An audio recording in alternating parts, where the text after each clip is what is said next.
in-depth, investigative. This is KXAN News Today.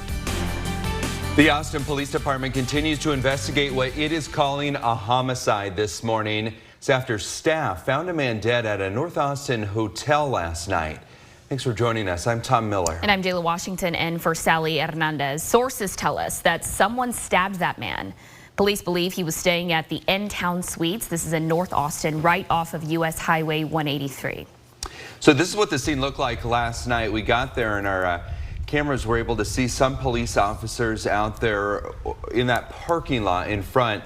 Officers not sharing any more information about the man or any information about a suspect either. Now, by KXAN's count, this is the 9th homicide of the year so far in Austin.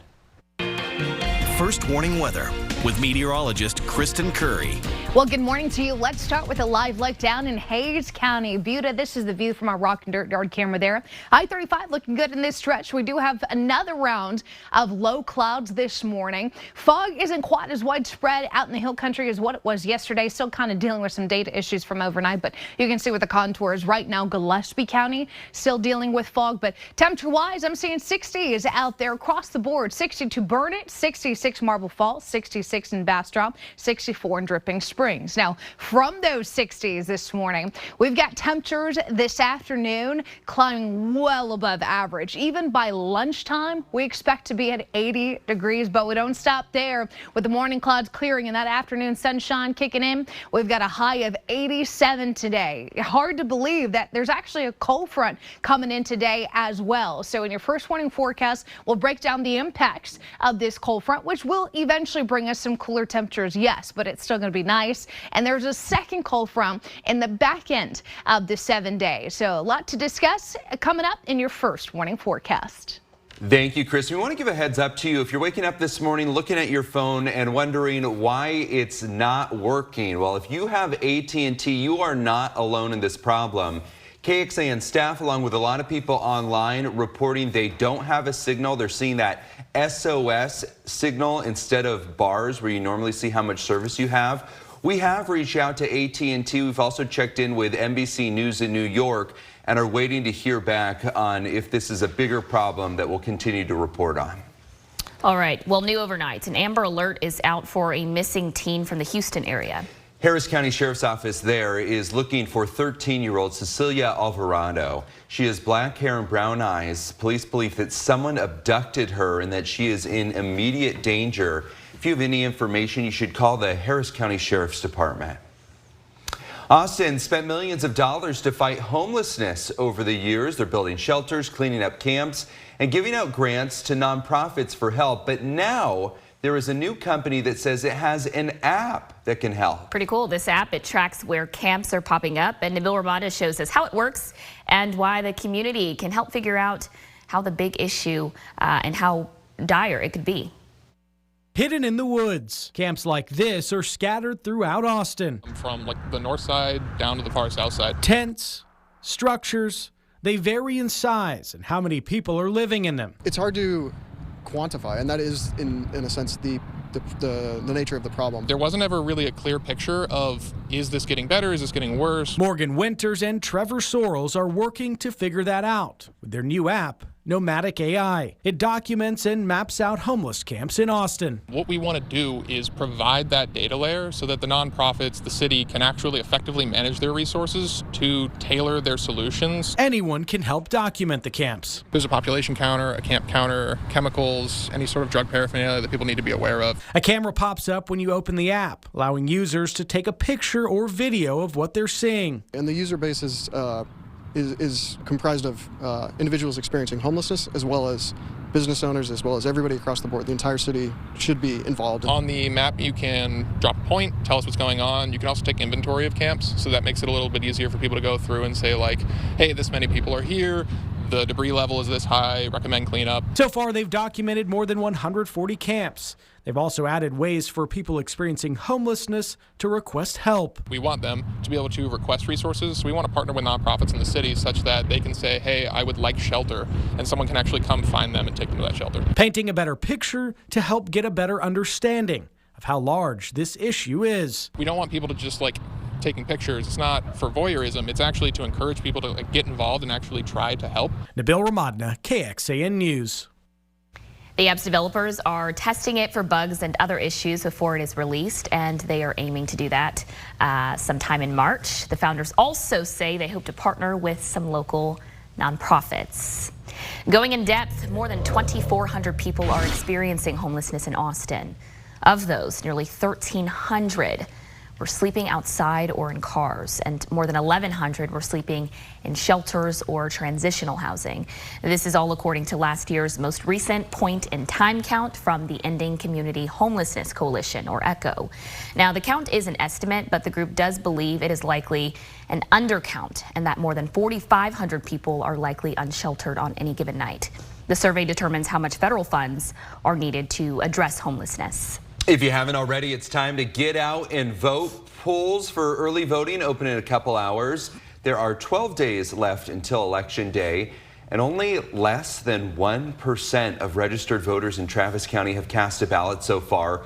Little more than 6,000 people. The last day to vote early is Friday, March 1st. The upcoming Dripping Springs city election has been canceled. City says races for mayor, council member place 2 and council member place 4 are no longer happening. And this is because those candidates are all unopposed. Those seats are going to remain the same, and the mayor and council members will be sworn in for their terms on May 7th. Coming up, a black high school student punished for refusing to change his hairstyle at a Texas school. Why this isn't the first time the school has been under fire for the issue. Plus, what led up to the emotional resignation of in the middle of Del Valley ISD's school board meeting.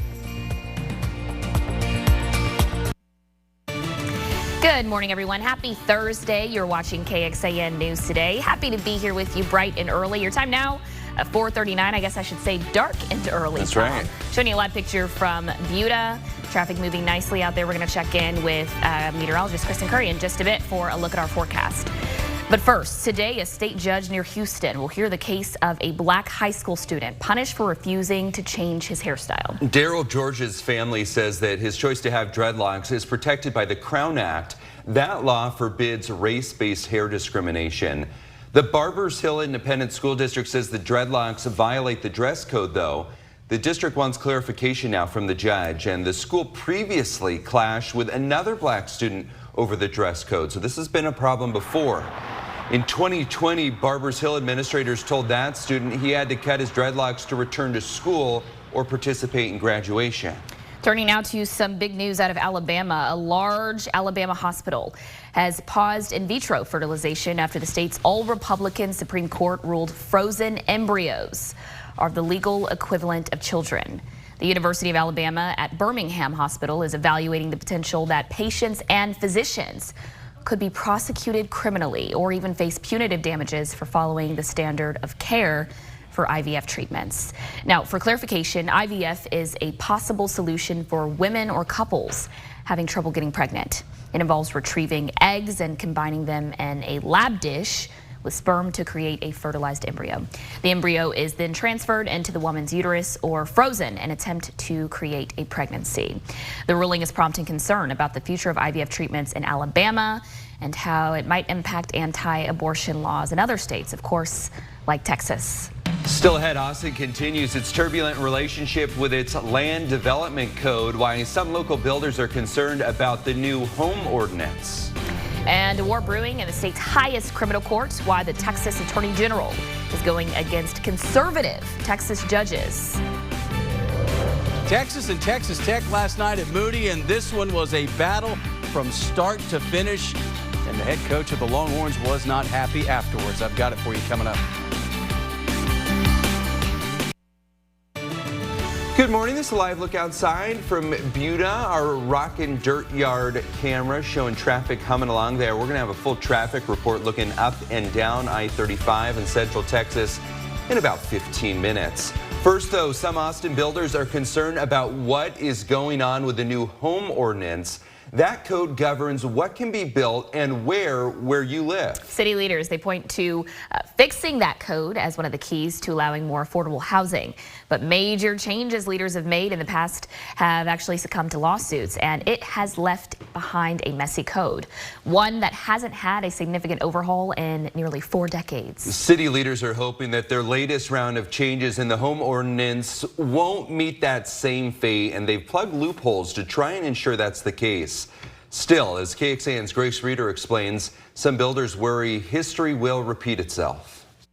After the city of Austin started taking applications under the Home Initiative at the start of the month, the city says they have 5 proposed projects in the formal review process.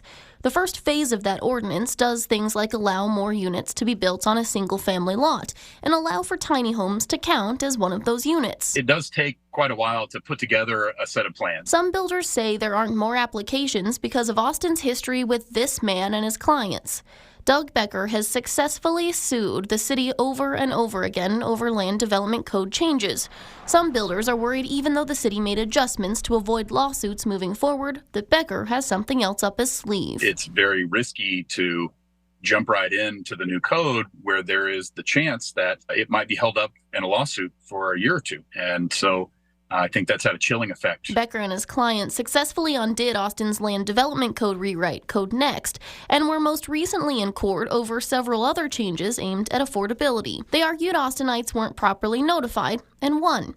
We reached out to Becker for this story, and he told us, quote, "We continue to monitor and study the city's actions." It's really frustrating, and because we've had so many lawsuits, there's a lot of builders I know that have decided to build outside the city limits because they're like, we don't have the same challenges or the same worries. Mayor Pro Tem Leslie Poole, who brought Home Forward, said the group behind the lawsuits don't reflect Austin's community values and added, quote, "We will persist and are working to restore the programs this group opposes on upcoming council agendas. But for some, right now, the risk of a lawsuit is too big." You can't make money on it. You can't turn around and support your family. You can't support all of the trades that are working on it. Grace Reeder, KXAN News. Austin has changed the way that it notifies landowners of land development code changes to try and avoid another lawsuit. It sent notifications citywide for these home changes and also held public meetings. Check this out. Lucky day for a horse named Lucky, although it didn't start out that way. The Los Angeles Fire Department rescued a horse that fell into a sinkhole in a backyard yesterday. Lucky and her owner were out on a ride, began sinking into the ground. The owner was able to escape, but the horse got trapped, and you can see they had a lot of firefighters involved on this. Eventually, Lucky was able to get out. She got a little bath and did not have any injuries, but you see her there, white horse, sort of trapped, which, Kristen, they've had a ton of rain in that area. Yeah. No surprise that they're starting to have weird things happen with the earth opening up. For sure. Sinkholes, debris flows, mudslides. I mean, they're closing interstates, unfortunately, left and right, which, as you can imagine, in the Los Angeles area is a bit of a problem. Right? Just a little bit, right? Yeah. It'd be a problem most places if the interstate got shut down. Yeah, but especially in the LA area. Not a nightmare I wish to see ever, but I am so glad Lucky the horse got out of there. Hey, what's going on with your weather here at home? Y'all get ready for some springtime warmth. It is going to feel ridiculously nice today. We've got clouds and radar showing at this point just some clouds. We're not going to anticipate anything in the way of meaningful rain. Could you squeeze out 1 or 2 little raindrops from those low morning clouds? Sure, but it's nothing that you'll be able to measure. Whittlesey Landscape Supplies weather camera there in Granite Shoal is giving us that view. 65 degrees this morning. Our temperatures are about 1 to 2 degrees within what we should be looking at as far as afternoon highs go in a normal February day. Everybody's in the 50s and 60s. I'm not seeing any widespread fog issues. I'll watch it closely, though. You'll notice the temperatures are going to have no problems as far as the warm-up goes, even with the morning cloud cover. In fact, those morning clouds disappear. We're on our way to a high of 87 degrees today. It is the end of February. We should not be this warm, so take advantage of the very comfortable temperatures we will see across all of Central Texas today. I mean, I'm anticipating almost everybody to be between about 80 and 88 degrees this afternoon underneath that sunny sky.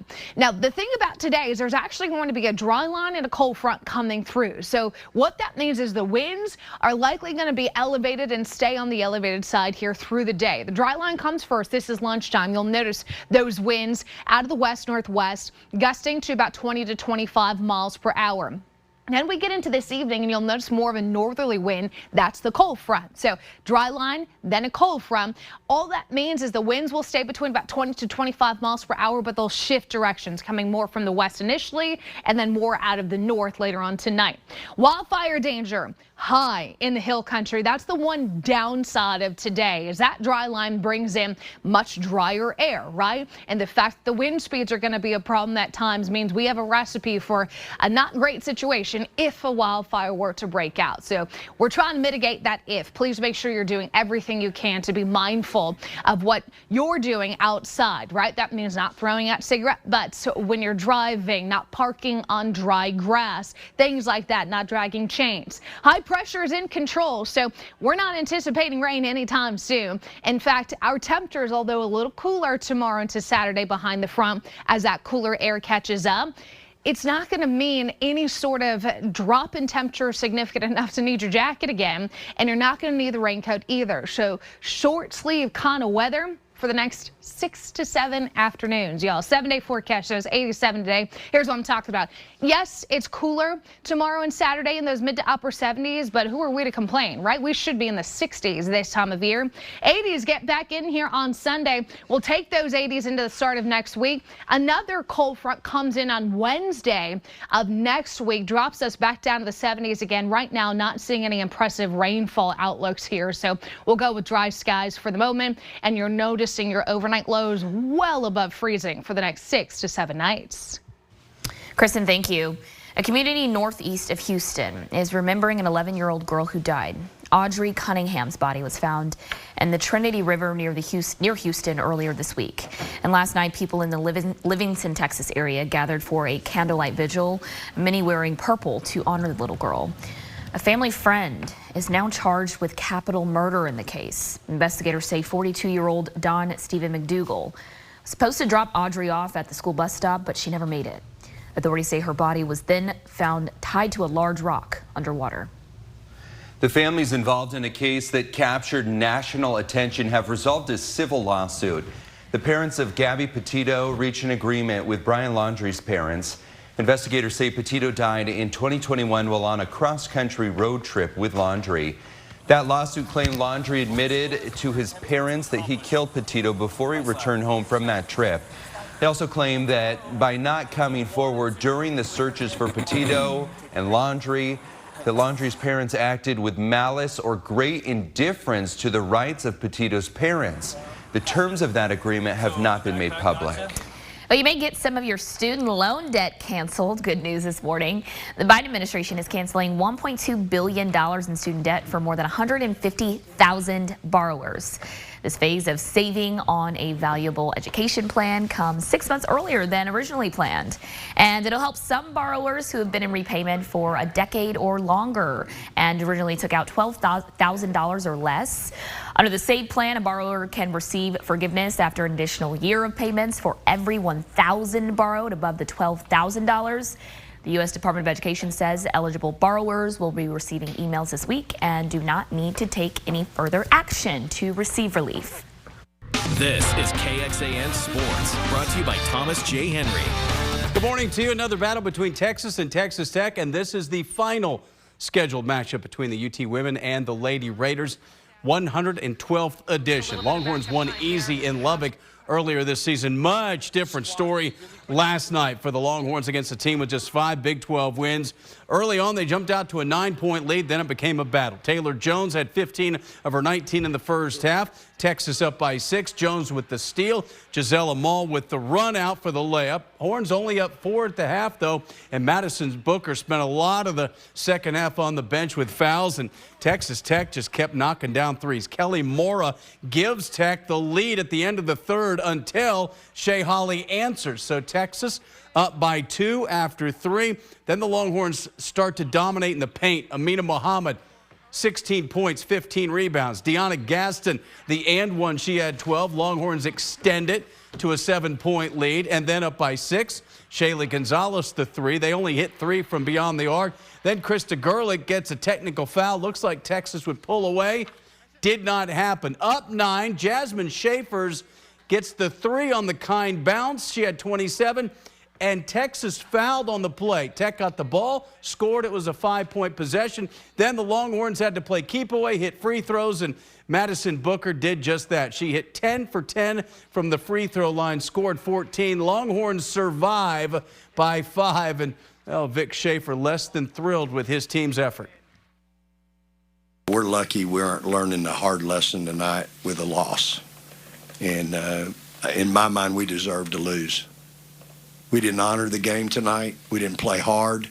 We were out there playing cool, going half-tail. And that's not, that's not us. That's not my teams. That's not how we practice or prepare. And it really bothers me, So in my mind, we didn't earn the victory tonight. They do get it. They're 12-3, now tied with K-State.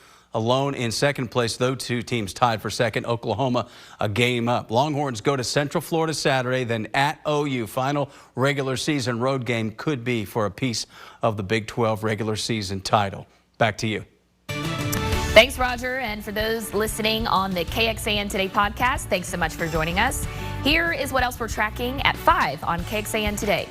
The manslaughter trial of 2 former Williamson County deputies continues. The new details in the Javier Ambler case.